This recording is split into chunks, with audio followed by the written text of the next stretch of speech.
In this episode of Mazda Discovers, we are traveling to Japan to learn about an old Japanese craft tradition, the art of knife making. Japan is home of Mazda, and it's no secret that Mazda's cars are heavily inspired by traditional Japanese culture and philosophy. By the way, my name is Ben Jaworskyj, photographer and filmmaker. And when I travel, I love to learn about different cultures, their craftsmanships and arts. This inspires me a lot for my own creative art. I try to capture this with my camera, to remember the moments and draw inspiration from that forever. Today, I'm in Tokyo to meet the Hirata family just outside the city. I want to learn more about the traditions and techniques of Japanese knife making from two great masters.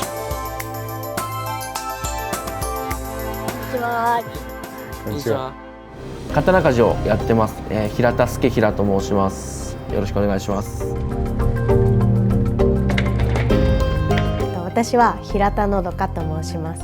村下とこの担当上の代表を務めてます。よろしくお願いします。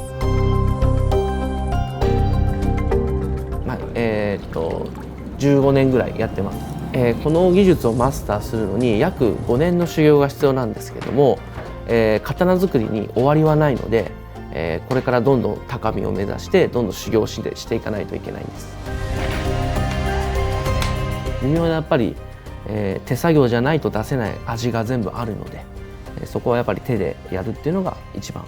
私が鉄作りを始めたのは主人が最初全部やってたんですけれども、全部やるの大変そうだなと思って手伝い始めたのがきっかけです。まずは鉄を作るところと、その鉄を、僕が調節するところが一番難しいですね。In their workshop, they not only manufacture knives and swords, but also produce the steel themselves, which is very rare.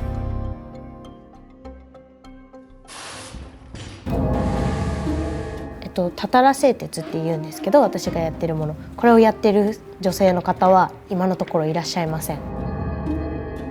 そうですね、感想としては誇りにすごく思ってます。どれぐらいの時間がかかるかというと、うちでは製鉄からするので、1本の、クッキングナイフが完成するのに約1週間かかります。私が製鉄の中で一番楽しいと思うのは製鉄をしている最中が一番好きです。傍目から見ると同じ作業を繰り返しているように見えるんですけれども、少しずつちょっとずつ変えていい鉄になるように計算をしてやっている部分がすごく好きです。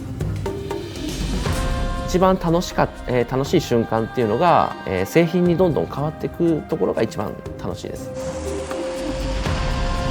そうですね、この私たちが今から見ていただくナイフ作りなんですけど、これ刀と同じように全く同じように作られていて、スタイルだけが違うっていう形で、主人が刀と同じように魂を込めて作ってるものなので、よかったらナイフ作り楽しんでみていただけると嬉しいです。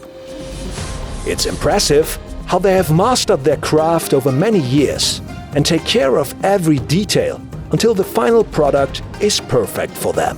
Just like Mazda uses Japanese craftsmanship in the design of its cars.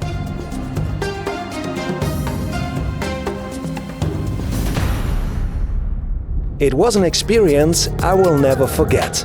I learned about Japanese culture, tradition, and craftsmanship. And through my photos, I will remember this adventure forever.